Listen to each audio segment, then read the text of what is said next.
Assalamualaikum dan salam sejahtera, saya Hafiz Omar.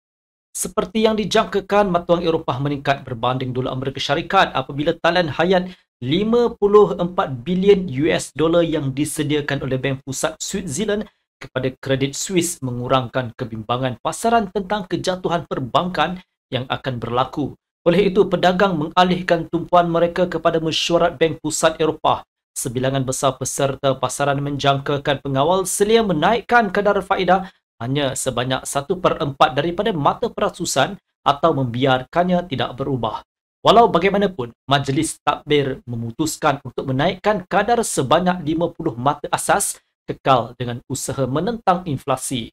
Akibatnya euro naik lebih tinggi, pulih sedikit selepas kerugian besar dicatatkan pada 15 Mac. Presiden ECB Christine Lagarde berkata keputusan kadar itu diterima pakai oleh majoriti besar pembuat dasarnya. Beliau menolak cadangan bahawa kempennya untuk menjinakkan inflasi adalah ancaman kepada kestabilan kewangan dengan alasan bahawa Bank Pusat agak berdaya tahan.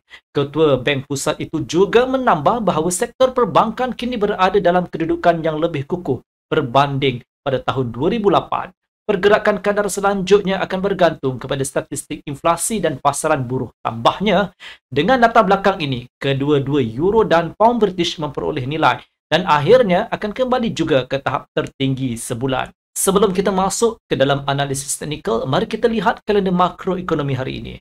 Ia termasuk data mengenai inflasi di kawasan euro. Pada asas sebulanan, harga pengguna diramalkan melonjak sebanyak 0.8% pada bulan Februari berbeza dengan penurunan 0.2% pada Januari.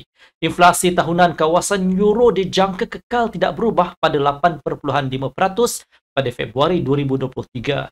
Inflasi teras dijangka meningkat sebanyak 5.6% daripada 5.3% sebulan sebelumnya. Dalam kes ini, ECB akan mendapat kebenaran untuk laluan mengetatkan dasar yang lebih agresif sekaligus memacu euro untuk naik. Di samping itu, pedagang akan menerima data mengenai gaji bagi suku keempat di kawasan euro. Walau bagaimanapun, penunjuk ini tidak akan memberi kesan yang teruk kepada sentimen pasaran. Amerika Syarikat bersedia untuk mengeluarkan data mengenai pengeluaran perindustrian. Penunjuk itu diunjurkan meningkat sebanyak 0.2% pada bulan Februari. Tambahan pula, pedagang mungkin akan memberikan perhatian terhadap tinjauan Universiti Michigan tentang sentimen pengguna dan jangkaan pengguna. Berdasarkan latar belakang ini, anda boleh mengharapkan kenaikan berterusan dalam euro dan sudah tentu dengan syarat data mengenai inflasi di kawasan euro menandakan kemungkinan kenaikan kadar faedah selanjutnya. Sekarang mari kita beralih kepada analisis teknikal. Menurut carta euro US dollar 1 jam, tahap 1.0632 dan 1.0664 masing-masing bertindak sebagai sokongan dan rintangan perantaraan. Kenaikan selanjutnya diikuti dengan false breakout pada 1.0664 akan membolehkan untuk penjualan pasangan tersebut dalam tujuan pembetulan intraday 25 sehingga ke 30 pips ke arah 1.0632.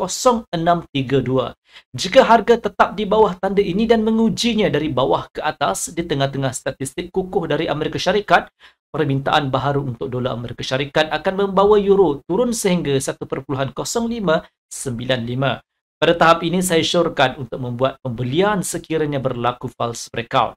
Pembelian di rebound boleh dipertimbangkan pada tahap sokongan baharu iaitu 1.0554. Jika kenaikan harga menguasai 1.0632, false breakout pada tanda ini akan mewujudkan isyarat beli yang kuat.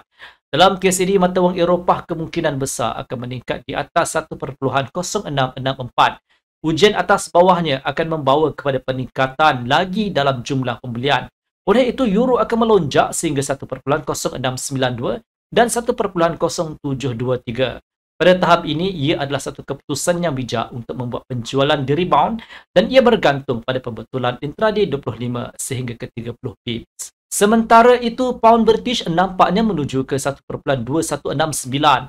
False breakout pada tahap ini akan membolehkan pedagang menjual pasangan pound dolar. Penjualan di rebound akan menjadi relevan selepas harga mencecah paras tertinggi satu bulan baharu pada sekitar 1.2217. Dalam kes ini, anda boleh memperoleh keuntungan di pembetulan intraday 30 sehingga ke 35 pips. Kalender hari ini tidak mempunyai sebarang keluaran penting dari UK. Jadi pedagang akan dipandu oleh statistik Amerika Syarikat. Jika pound sterling jatuh, kenaikan harga perlu melindungi 1.2124. False breakout pada tahap ini akan mencipta isyarat beli. Isyarat jual akan dijana sekiranya harga membentuk false breakout di 1.2169 atau pembetulan di bawah 1.2124 dan mengujinya dari bawah ke atas. Penunjuk makroekonomi Amerika Syarikat yang kukuh boleh menyebabkan penurunan drastik ke 1.2079 dan mungkin 1.2028. Pada tahap 1.2028, pedagang disyorkan untuk membuat pembelian di rebound dan ia bergantung pada pembetulan intraday 30 sehingga ke 35 pips. Penjualan di 1.2079 boleh dibuka hanya di tengah-tengah false breakout. Sekian video analisis dari saya Hafiz Omar dan semoga berjumpa lagi.